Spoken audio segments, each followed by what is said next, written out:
Dicen que algunas de las historias más sagradas del mundo esconden secretos que la historia nunca se ha atrevido a aceptar. Que entre las páginas de la fe se ocultan encuentros que desafiaron toda lógica humana. Hoy vamos a viajar a los orígenes de una de las religiones más enigmáticas y controvertidas del continente americano. Una historia que comienza con un joven adolescente, una visita en la más profunda oscuridad, y un mensaje que cambiaría para siempre el destino de millones de personas. Lo que estás a punto de escuchar no es solo un mito, es una advertencia sobre cómo el cielo y el infierno a veces parecen hablar el mismo idioma. La noche del 21 de septiembre de 1823. En la quietud de su habitación, un joven de 17 años llamado Joseph Smith estaba orando. De repente, según su propio testimonio, la oscuridad cedió ante una luz que comenzó a llenar el cuarto. Una luz que se intensificaba, cada vez más brillante, hasta que una figura apareció, flotando junto a su cama. Estaba vestida con una túnica de una blancura inmaculada. Sus pies no tocaban el suelo y sus ojos brillaban como brasas ardientes. La entidad se presentó como Moroni, un antiguo profeta que, supuestamente, había vivido y muerto en el continente americano hace más de 1400 años. Y esa noche, Moroni tenía una revelación para Joseph, un secreto escalofriante. Le dijo que, enterrado en una colina cercana, dentro de una caja de piedra, yacía un libro. Pero no era un libro cualquiera. Sus páginas eran planchas de oro macizo, grabadas en un idioma que nadie en el mundo podía leer, un lenguaje que Moroni llamó egipcio reformado. Curiosamente, es un idioma que hasta el día de hoy ningún lingüista, historiador o egiptólogo ha podido confirmar que haya existido jamás. Pero la revelación venía con una advertencia terrible. Moroni le prohibió a Joseph tocar las planchas. «No debes tomarlas hasta que estés preparado», le dijo. «Si lo intentas antes de tiempo, morirás». Imaginen la escena. Un joven en su habitación, una figura luminosa y una promesa de conocimiento divino mezclada con una amenaza de muerte. Durante los siguientes 4 años, la historia se repitió con una precisión matemática. Cada 21 de septiembre, exactamente a la medianoche, Moroni se aparecía de nuevo en la habitación de Joseph. Siempre a la misma hora, siempre con el mismo mensaje, siempre con esa mirada que, según describió Joseph, penetraba hasta el alma. Uno podría preguntarse, ¿era realmente un ángel celestial o era algo más? Algo que necesitaba que Joseph hiciera una tarea muy específica, en un momento muy específico. Porque no fue sino hasta 1827, exactamente 4 años después de la primera visita, que Joseph finalmente recibió el permiso para desenterrar las planchas.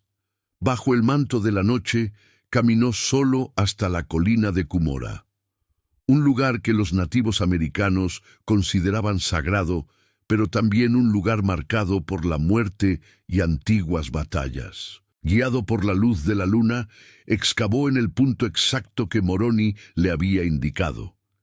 Allí encontró la caja de piedra, y dentro, brillando en la oscuridad, estaban las planchas doradas.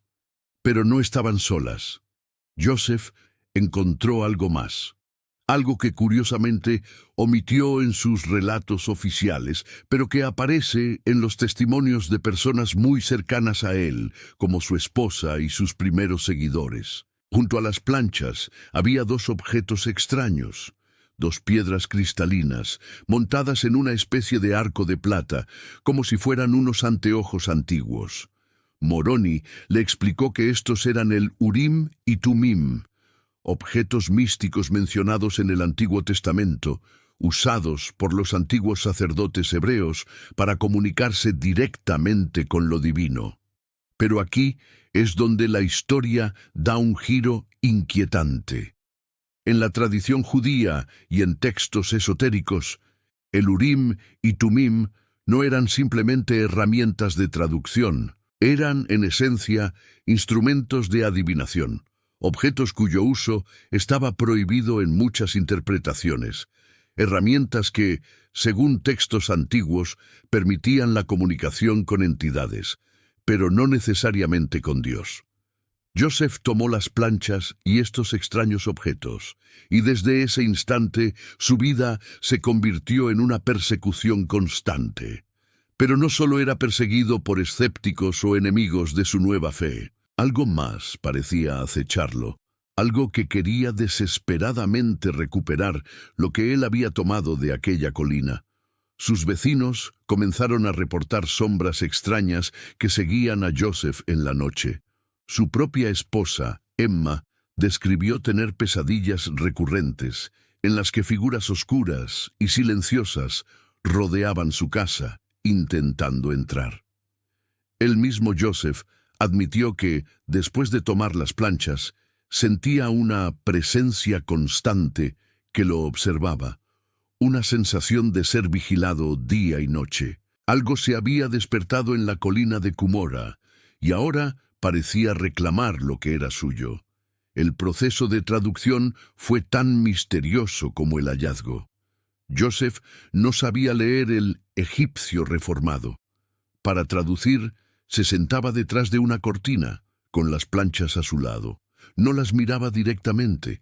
En su lugar, colocaba las piedras de vidente, el Urim y Tumim, dentro de un sombrero, y metía su rostro en la oscuridad del sombrero para bloquear toda la luz. Luego, dictaba palabra por palabra a un escriba que se sentaba al otro lado de la cortina. Personas como Martin Harris y Oliver Cowdery, sus primeros escribas, testificaron sobre este extraño método. Describieron cómo Joseph podía dictar durante horas sin siquiera tener las planchas a la vista, como si las palabras simplemente aparecieran en su mente o en la oscuridad del sombrero. Pero la influencia de estos objetos parecía tener un precio. Martin Harris, quien financió la primera impresión del Libro de Mormón, contó una historia aterradora. En una ocasión, mientras Joseph traducía, una fuerza invisible lo arrojó violentamente al otro lado de la habitación. Otros testigos hablaron de cómo, en ocasiones, la atmósfera del lugar se volvía pesada y opresiva, como si una entidad estuviera presente, observando el proceso. ¿Era el poder de Dios manifestándose, o era la energía de las herramientas de adivinación que Joseph estaba utilizando? La línea entre lo sagrado y lo prohibido parecía difuminarse cada vez más. Hasta el día de hoy, la historia de Joseph Smith divide al mundo. Para millones de fieles, es un profeta elegido por Dios para restaurar la verdadera iglesia en la tierra. Para los escépticos, es un carismático impostor que creó una religión a partir de su imaginación y objetos encontrados. Pero entre estas dos versiones opuestas hay un territorio gris, lleno de preguntas sin respuesta. ¿Por qué tantas personas, incluso aquellas que más tarde se convirtieron en sus enemigos, afirmaron haber visto luces inexplicables, sombras y figuras alrededor de él? ¿Por qué los testimonios más antiguos y menos filtrados hablan de entidades que no siempre parecían angelicales? Quizás la pregunta correcta no sea si Joseph Smith inventó o no su historia. Quizás la pregunta que deberíamos hacernos es, ¿quién o qué se le apareció realmente en la oscuridad de aquella medianoche? Porque a veces lo que brilla con la promesa de una luz celestial es en realidad la sombra disfrazada de revelación, esperando pacientemente a que alguien esté dispuesto a escucharla y, sobre todo, a obedecerla. ¿Qué piensas tú? ¿Crees que Joseph Smith fue un profeta elegido o un hombre engañado por una fuerza que no comprendía? Déjame tu opinión en los comentarios. Me interesa mucho saber lo que piensas. Y si estas historias que desafían nuestra percepción de la realidad te atrapan, no olvides suscribirte y activar las notificaciones. Porque aquí, en este rincón de la noche, La verdad y el miedo siempre, siempre caminan de la mano. Gracias por acompañarme. Nos vemos en la próxima historia.